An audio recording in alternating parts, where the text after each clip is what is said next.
episode of Let's Talk About Sex History, I'll be exploring voluntary contraception and abortions in America. While viewing this, I encourage you to think along class and gender lines as well as racial ones. I also challenge you to call up your favorite hotep and force them to watch this. Before the late 19th century, on American soil, preventing or aborting a pregnancy was a private matter. It was commonly believed that human life wasn't present until the mother felt movements known as the quickening.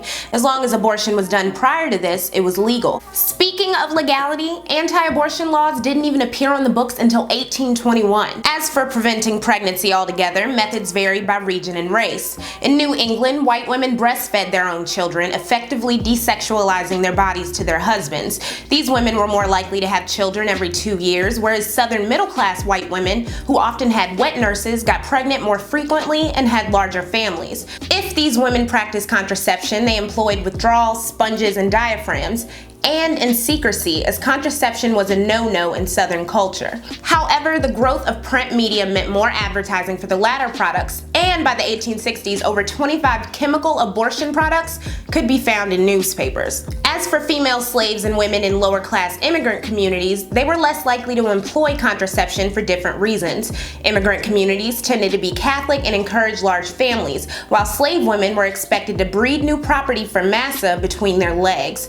It wasn't uncommon for women to have over a dozen children. For some of these slave women, giving birth to children who could be bought, sold, or simply broken into slavery was too much to bear. So they sought control over their lives and vaginas in a number of ways. Some used sponges or crude spermicides. If pregnancy still happened, they resorted to trying to induce miscarriages. Some brewed special teas with herbs or knew of a midwife who could do so. One astounded doctor from Georgia noted that abortions and miscarriages were common among slaves, though he made sure to note that strenuous labor could share some of the blame.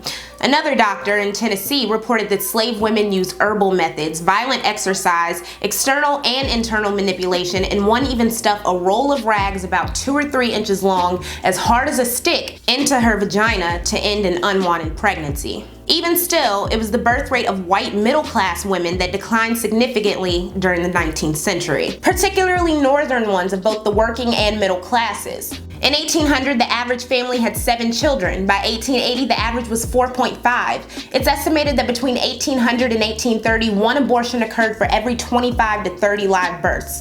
By the 1850s, the proportion had increased to as many as 1 abortion per every 5 to 6 live births. Why were all of these white women aborting babies? Remember that in the 19th century, spousal rape and domestic violence was rampant, childbirth dangerous, and motherhood an instant roadblock to the few opportunities that existed to women during those times. Plus, it could tether them to an abusive husband or lover. Then there were working class women who faced sexual abuse and manipulation from bosses. Illegitimate children, whether by consensual sex or rape, could cause shame, being ostracized, and endless trauma. It's no wonder there are numerous letters from this time period from women imploring friends or medical experts to explain how they could avoid or end a pregnancy. The decrease in white babies was terrifying to those paying attention, particularly Horatio Storer, who in 1857 began the Physicians' Crusade against abortion. He thought poorly of white women who neglected motherhood, stating that such women who selfishly sought the pleasures of a summer's trips and amusements used abortion to evade their maternal duties. Along with the Nubile American Medical Association, he urged for legislation criminalizing abortion even before the quickening. Newspapers like the New York Times quickly banned abortion product ads. Meanwhile, the Catholic Church was solidifying its position on abortion. In 1869, the Pope declared that an embryo was a human soul from the moment of conception. But the fight against women's reproductive rights were taken a step further by this postal worker, Anthony Comstock. He was a critical member of the social purity movement, a growing group of outspoken individuals of varying prudishness who wanted to stamp out prostitution and obscenity. Thanks to Comstock's efforts, in 1873, Congress passed the Comstock Act, which made sending smut and info about contraception and abortion through the mail illegal. Most of the remaining newspapers, boldly still advertising contraception materials, withdrew them or covertly labeled them as marital aids. Pamphlets ceased being sent. Some states expanded the federal act to ban the use and distribution of contraceptive contraceptives, period. The following decades would be dark for women seeking information on birth control and abortion who had to resort to informal channels. Middle-class women, both white and black, more easily obtained info than their poorer peers. Because abortion was criminalized, prices for them rose, making them even less accessible to poor women. A thriving and dangerous black market of doctors whose competence wasn't always guaranteed sprung up for those who could find it. Over 5,000 women, mainly minorities, died every year. But for a lot of women, family planning relied heavily on their lover or husband's willingness to pull out or avoid sex altogether. Black women were more likely to rely on douching, which had a low success rate. One black doctor said in a 1933 article that 75% of the black women he treated in Philadelphia are anxious for birth control information. A study of black women living in Philly in 1975 backed this up, finding that 40 to 60% had begun practicing birth control by 1940. The concept of family planning was controversial, however, depending on who you asked. For middle-class couples of both races, the ability to limit the number of children was a strategic way to budget resources and achieve social mobility. In the black community, where infant mortality rates were high, this message was hard to sell to everyone. W.E.B. Du Bois endorsed birth control, stating the future woman must have a life and economic independence. She must have knowledge. She must have the right of motherhood at her own discretion. This was in direct opposition to nationalist thinkers like Marcus Garvey, who saw birth control as race suicide. Another black man, Philip Francis, claimed the Negro needs more and better babies to overwhelm the white world in war, in peace, and in prosperity. These views were attacked by thinkers like George Schuyler, who said if 25% of the brown children born die at birth or in infancy because of the unhealthful and poverty-stricken condition of the mothers, and 25% more die in youth or vegetate in jails and asylums, there is, instead of a gain, a distinct loss. Neither side was non-problematic, as they both sought to take personal choice of motherhood out of the equation for black women. Marcus Garvey and others like him encouraged breeding without considering the desires of black women or the reality of white America's population compared to ours. To them, the black woman's uterus was to be weaponized against white supremacy. On the other hand, Du Bois and others like him are elitist and classist, often equipping eugenic language to promote birth control. In fact, when Margaret Sanger began the Negro Project in 1938, she quoted Du Bois himself. "The mass of Negroes, particularly in the South, still breed carelessly and disastrously, with the result that the increase among Negroes, even more than among whites, is from that portion of the population least intelligent and fit, and least able to rear children properly." To them, birth control was a weapon against inferior black people. Said Thomas Garth on Black Undesirables, "Eliminate them, weed them out, and thereby obtain by means of selection a better stock." It's no wonder why so many blacks were skeptical and distrustful of consensual family planning as population control. Regardless, family planning became more prevalent for everybody during the destitution of the Great Depression. In 1930, federal courts approved the shipping and advertising of birth control, and the industry boomed. By 1935, over 1.5 million condoms were being produced a day. Malcolm X discussed selling some as a side hustle at a Boston dance hall. Just a year later, doctors were allowed to prescribe contraceptives. Alfred Kinsey noted a surge in diaphragm use among white women. Black women also desired it. When a birth control clinic opened in Logan County, West Virginia, white and black residents alike were excited for the services. And in the South, where segregation laws were intact, birth control clinics served white women only. To remedy this, a who's who of black leaders aligned with the Birth Control Federation of America to bring the privilege of family planning to black women too. Others sought to provide information in black newspapers, and one historian analyzed such publications from the 20s and 30s and found widespread contraception ads and abortion stories. And in 1941, the National Council of Negro Women created a committee on family planning and requested every black organization to include family planning on its platform of responsibilities. In the 1950s, the first black female general surgeon, Dr. Dorothy Brown, became the first state legislator to introduce a bill to legalize abortion. If anyone takes most of the credit for the reversal of the Comstock laws, it is Margaret Sanger. It's important to note that Sanger was strictly anti-abortion unless childbirth threatened the life of the mother. Instead, she was an advocate of diaphragms. While working among poor white women in New York, she realized how many of them were tired from having too many kids. She also noticed that many resorted to abortion when withdrawal failed. Women who had abortions averaged on 2 to 3 abortions each, horrifying her as she was, as mentioned, anti-abortion. Doctors and observers in other regions reported similar stories. One Southern doctor said that frequent pregnancies in the mountain region made marriage nothing but a dreadful burden instead of a joyful relationship for many women.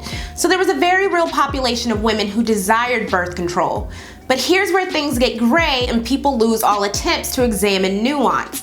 Part of what made Sanger's crusade for birth control so successful was the growing eugenics movement. In 1914, she said, "Enforced motherhood is the most complete denial of a woman's right to life and liberty." In 1916, she was arrested for passing out diaphragms in New York. These kinds of discussions and activities that centered on the reproductive rights of women fell on mainly deaf ears. By the late teens, she had fine-tuned her message to appeal to more of the people in charge. Who else? White men. She regularly defined the purpose of birth control not to give women power over their reproductive systems, but as nothing more or less than the facilitation of the process of weeding out the unfit or preventing the birth of defectives. For eugenicists and nativists terrified of black people and immigrants, along with the plummeting birth rate among white women, this was just the right kind of message. For decades, Sanger worked closely with birth control advocates for all hues, assuring them that she intended to give everyone the privilege of family planning. Meanwhile, eugenicist politicians latched on to birth control as population control. In 1937, my home state of North Carolina became the first state to pay for contraceptives with tax dollars. A North Carolina official explained, on one occasion, a health official didn't think his country needed contraception. When he discovered that the Negroes were accounting for 85% of the births, he quickly changed his mind. 6 southern states followed. In 1960, the pill became available to married women. By 1970, 58% of married couples relied on it. It wouldn't become legal to non-married people until 1972. In 1970, Title 10 of the Public Health Service Act was brought in on the war on poverty, making family planning and preventative health services available to the poor and uninsured. The privilege of family planning was now available to most people.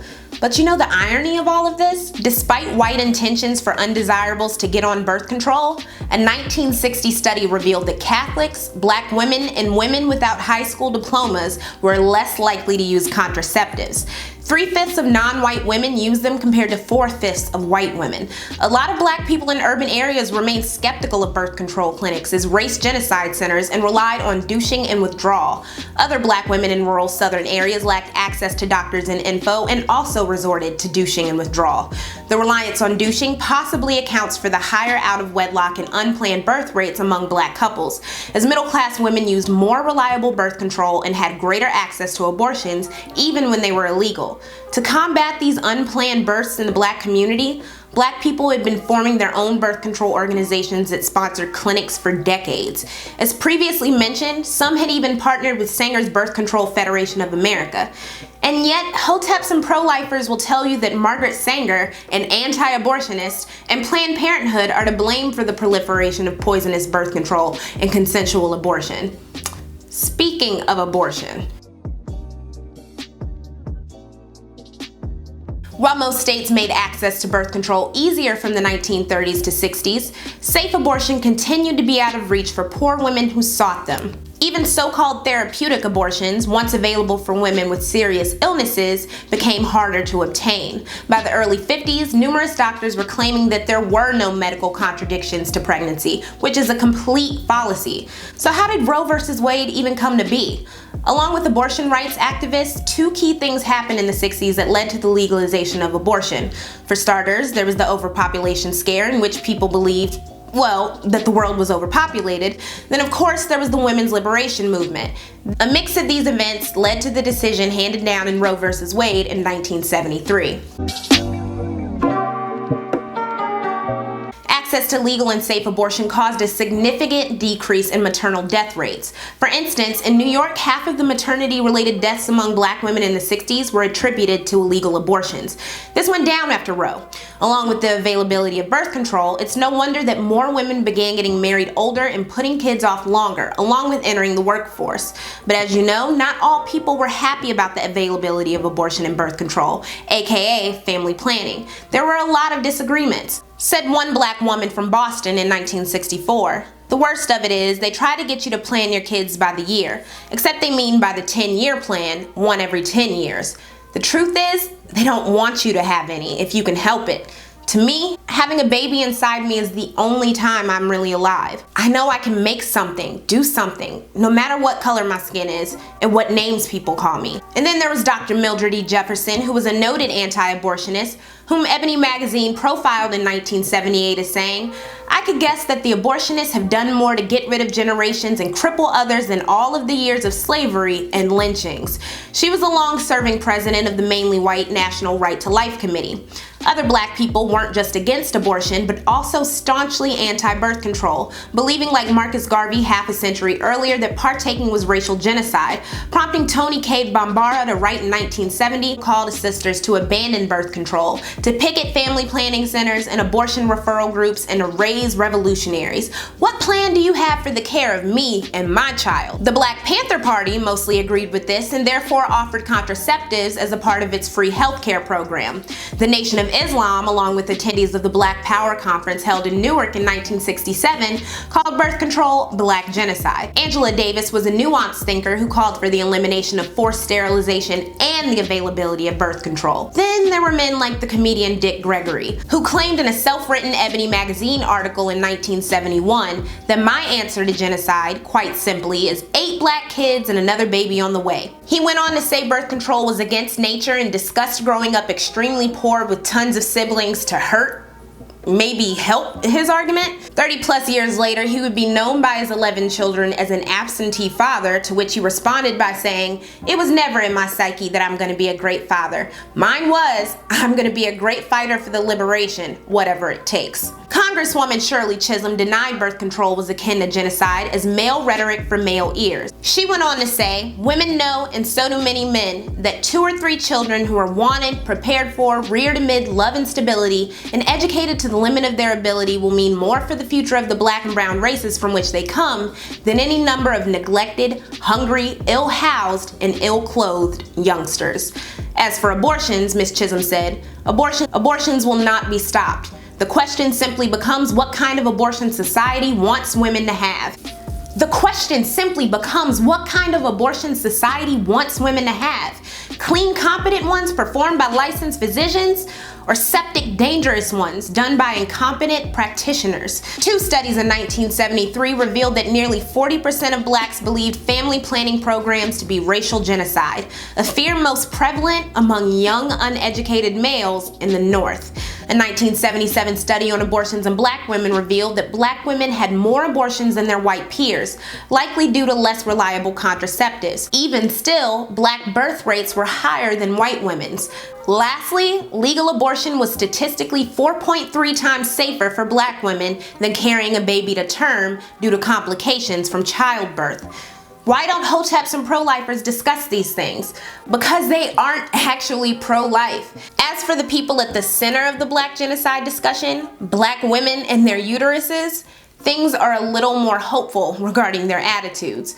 A study published in 1996 about abortion attitudes among black women from 1972 to 1991 showed an increase in pro-choice attitudes, which coincided with more black women entering higher education and high-status careers. The numbers don't lie. Increased access to birth control and abortion has led to an increase in opportunities for black women. But, with all that being said, how has black women's desire for birth control been weaponized by white supremacists? I'll be exploring the full scope of eugenics and sterilization abuse in episode 7 of Let's Talk About Sex History, but to end this episode, let me touch on IUDs and injectable birth control. While the pill continues to be the most common choice of white women, low-income black women tend to rely on doctor recommendations of IUDs and injectables covered by state contraceptive programs. IUDs are often free to install, but costly to remove. Injectables like Depo can't be extracted and must run their course. Both can have severe side effects, and both are regularly offered to black women after childbirth. Dorothy Roberts discussed this in depth in her book, Killing the Black Body. This is the reality that must be reconciled with the desires of Black women of all classes to have control over their reproductive rights. This whole conversation requires nuance, something that too many Black pro-lifers don't want to engage in. They are not the only ones who believe their race is being aborted and birth controlled away. Among white conservatives terrified by the reality that the white race will be a minority in this country by 2053, the desire to restrict access to birth control and abortion is strong. Iowa just banned abortions after 5 weeks, a time before most women even realize they're pregnant. States with stricter abortion laws than others have higher pregnancy rates among teens. More than 80% of United States counties don't have abortion providers, and there are 7 states who only have 1 abortion clinic, including Mississippi, a state with the largest Black population, a whopping 37%. It's also the poorest state in the country. Tell me again how abortion is Black genocide when the state with the largest Black population restricted access to abortion and contraception. This isn't a war against a race, this is a war against women. Women and children on average are less healthy in states with restrictive abortion laws. In states like Texas, deaths from self-induced abortions are on the rise. Just like before Roe versus Wade, the women who seek out dangerous and unqualified abortionists or who self-abort will be disproportionately poor and of color. Though many people think abortion is the pinnacle of Planned Parenthood services, the clinic actually provides millions of STD tests and treatments a year, along with millions of prenatal services, cancer screenings, and gynecological exams. How come some of the people pushing the abortion is genocide narrative don't discuss the impact of poverty and loss of health care on the Black infant mortality rate? Only half of all Black mothers in America receive adequate prenatal care. For decades, the Black population in this country has consistently hovered between 13 and 15%. According to current projections, white people will be a minority in America by 2050, with Hispanics making up 28% of the new population and Black people maintaining their 13 to 15% slot. Black genocide? How? When our population is the same size as it has been for decades. There are a multitude of factors contributing to the stagnancy of the Black population. Among them are mass incarceration, homicide, heart disease, and the growth of other minority groups. But consensual birth control isn't to blame, even if you find its roots racist. Which is crazy because women of all races in various civilizations have been wanting to control the number of kids they have since the dawn of time. But also, birth control isn't the only thing that has been twisted by white racists to exert control over minorities. So is religion, concepts around money and success, sports, the entertainment industry glorifying behavior that exacerbates the prison industrial complex, just to name a few. When you call access to birth control racial genocide, you are not thinking about Black women, present ones or future ones. It's time for a discussion about reproduction that, instead of centering around the population of Black people, focuses on the health of Black women and their babies among class lines. After all, according to the CDC, Black women are 243% more likely than their white peers to die from pregnancy or childbirth-related causes. This has been Let's Talk About Sex History. Thank you so much for watching.